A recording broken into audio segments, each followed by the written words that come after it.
وہ مقدمہ لڑ کر تو اس کو بحال کروایا تھا. اب بین الاقوامی کمپنیاں جو ہیں اس کو فیزیبل قرار دے چکی ہیں اور اس کو پورے ملکی معیشت کے لیے ریڑھ کی ہڈی کا نام دیتے ہیں. تو یہ بہت بڑا منصوبہ ہے جو ہمارے ملک کی فلاح و بہبود میں ایک ریڑھ کی ہڈی کی حیثیت رکھتا ہے. لیکن افسوس کہ اس بجٹ میں اس لوہا دیگر جو ذخائر ہیں ان کے لیے کوئی رقم نہیں مختص کی گئی بلکہ ذکر ہی نہیں کیا گیا. میں یہ کہوں گا کہ اس منصوبے کو فی الفور شامل کیا جائے بلکہ اس کے لیے ایک اسپیشل کمیٹی وہ تشکیل دی جائے. میری ملاقات ہوئی ہے سیکٹری معدنیات سے, وہ کہتے ہیں اب مزید کسی رپورٹ کی ضرورت نہیں ہے, بس عمل کرنے کی ضرورت ہے. اس کا ٹینڈر دیا جائے, بین الاقوامی کمپنیوں کو بلا کر یہ لوہا جو ہے یہاں سے نکلوایا جائے. جناب اسپیکر, سیف سٹی کا ذکر ہوا, اس سے واقعتاً جرائم میں بڑی کمی آئی ہے اور بر وقت جو ہے وہ چوروں ڈکیتوں اور اس قسم کے جرائم پیشہ لوگوں کو پکڑا جا سکتا ہے.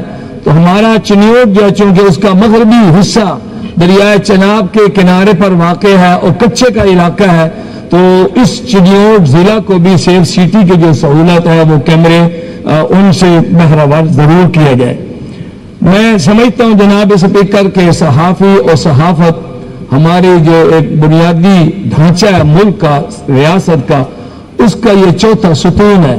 ہمارے ضلع میں صحافیوں کے لیے کوئی کالونی نہیں ہے, تو جیسے اور اضلاع میں پورے صوبے میں صحافیوں کی اور دیگر جو کمیونٹیاں ہیں ان کے لیے رہائشی سکیمیں دی گئی ہیں, تو چنیوٹ میں بھی یہ سکیم جو ہے وہ ضرور دی جائے. جناب اسپیکر, آپ کا بڑا شکریہ کہ آپ نے تحمل سے میری بات سنی اور سارے حضرات نے بھی دھیان سے بات سنی. میں نے فلسطین کا جو چپتا ہوا مسئلہ ہے اس پر ایک قرارداد بھی پیش کی تھی. میری درخواست ہے کہ اس کو یعنی جلد ایوان میں پیش کرنے کی اجازت دی جائے. میں بار دیگر آپ کا شکریہ ادا کرتا ہوں کہ آپ نے مجھے موقع دیا.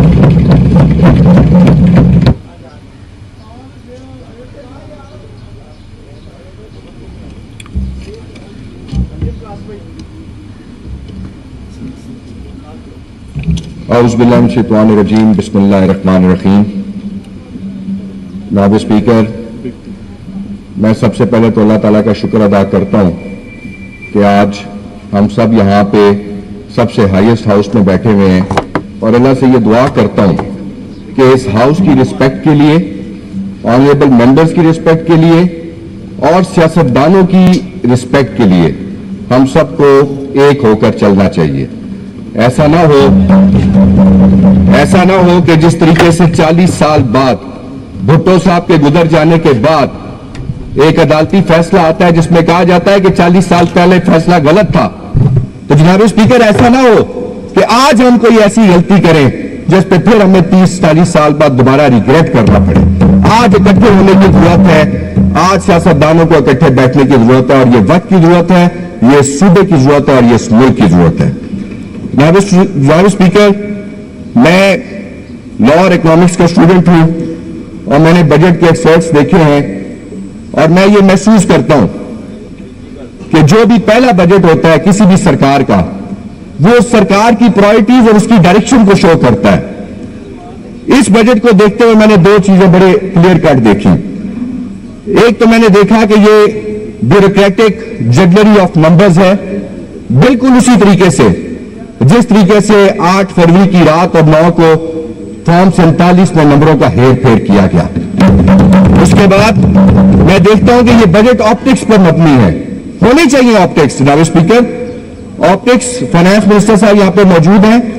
آپٹکس کسی بھی بجٹ کے لیے, کسی بھی سرکار کے لیے ضروری ہے, لیکن صرف آپٹکس ہی نہیں ہونے چاہیے, کچھ اس کے اندر ٹھوس اقدام بھی ہونے چاہیے.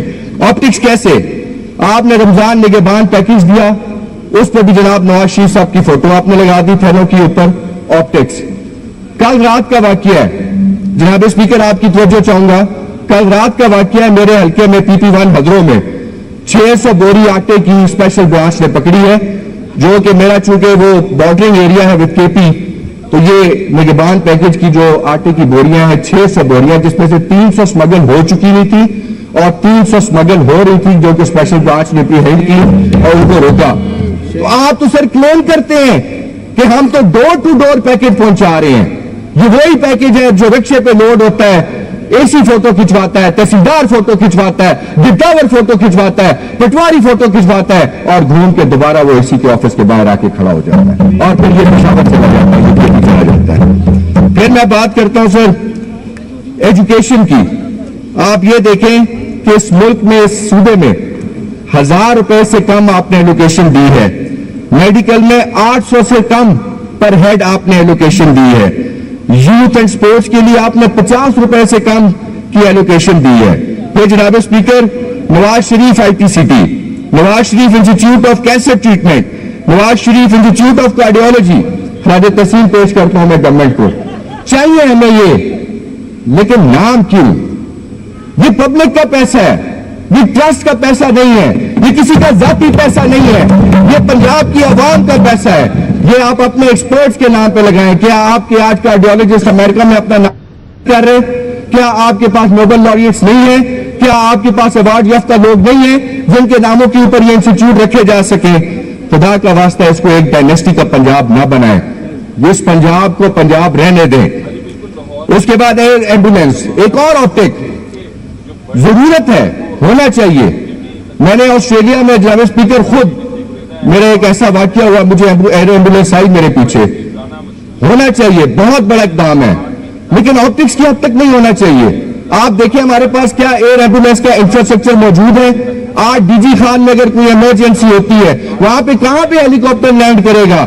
और उसको अगर सर्विसेज हॉस्पिटल लेकर आएगा तो यहां पे कहां हेलीकॉप्टर लैंड करेगा? इसको डबल 1 डबल 2 की तरह एक पूरा मजबूत निजाम हमें देना पड़ेगा। जनाब स्पीकर, मेरे अपने हल्के में ऐसे 11 BHUs हैं जिनको रीवैम्पिंग की जरूरत है, जहां पे रात को अगर डिलीवरी का इशू बन जाए तो जच्चा और बच्चा की फैसिलिटी मौजूद नहीं है। जनाब स्पीकर, मेरे 2 ऐसे BHUs हैं जिनकी छतें गिरी हुई हैं। आज भी वहां पे मेरे साथ आप चल के देखें कि वहां पे जो कंपाउंडर और जो डॉक्टर है वो बाहर बैठकर मरीजों को देख रहा है, चाहे धूप है, चाहे सर्दी है, चाहे बारिश है। जनाब स्पीकर, पिछले दौरे हुकूमत में मैंने ट्रॉमा सेंटर मंजूर करवाया PHQ हॉस्पिटल हजरों में, उसकी बिल्डिंग खड़ी हो चुकी हुई है, लेकिन मुझे बड़ा अफसोस हुआ जब मैंने 23-24 का भी ये बजट देखा तो उसमें उसके ऊपर मजीद फाइनेंस मिनिस्टर साहब कोई एलोकेशन नहीं आई।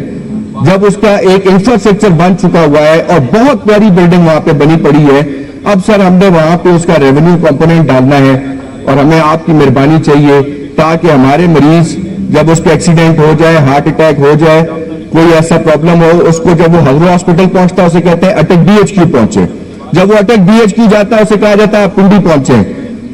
जनाब स्पीकर, हमारे कम से कम 50% मरीज जो हैं वो रस्ते में अपनी उनकी जानें ज़ाया हो जाती हैं। ये ट्रॉमा सेंटर, मेरी दरखास्त होगी फाइनेंस मिनिस्टर साहब को कि इसको कंसिडर किया जाए और इसको इस बजट का हिस्सा बनाया जाए। और पहले भी सरकार का ही पैसा लगा है, तो मेरा जाती नहीं लगा, किसी का जाती नहीं लगा, वो भी सरकार का ही 5 से 7 करोड़ लगा है।